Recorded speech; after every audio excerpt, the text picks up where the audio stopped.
Charge చేయడం వల్ల phone morning కి పేలిపోతుందా? చాలా మంది ఇలానే అనుకుంటున్నారు. అయితే నిజం ఏంటంటే మన స్మార్ట్ ఫోన్స్ లో lithium ion batteries and smart charging technologies అనేది ఉంటుంది. సో దీని వల్ల ఛార్జ్ అనేది ఫుల్ అవ్వగానే ఆటోమేటిక్ గా ఛార్జ్ అవ్వడం ఆగిపోతుంది. ఎప్పుడైతే లెవెల్స్ తగ్గుతాయో అప్పుడు మాత్రమే మళ్ళీ ఛార్జ్ అవ్వడం కంటిన్యూ అవుతుంది.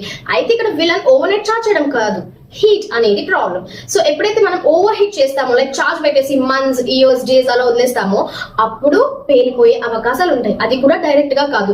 ఫస్ట్ దీని వల్ల బ్యాటరీ లైఫ్ అనేది చాలా తగ్గిపోతుంది, బ్యాటరీ అనేది డ్యామేజ్ అవుతుంది. ఇది కంటిన్యూస్ గా రిపీట్ అవ్వడం వల్ల ఏమవుతుంది అంటే అప్పుడు డ్యామేజ్ అయ్యి పేలిపోయే అవకాశాలు ఉంటాయి.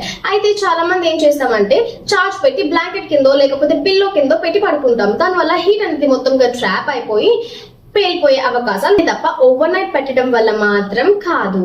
ఈ రీల్ ఎవరికి షేర్ చేయాలో తెలుసు కదా. ఎప్పుడు ఫోన్ చేసినా అరే ఛార్జ్ లో పెట్టి మర్చిపోయా అనే వాళ్ళకి రీల్ షేర్ చేయండి.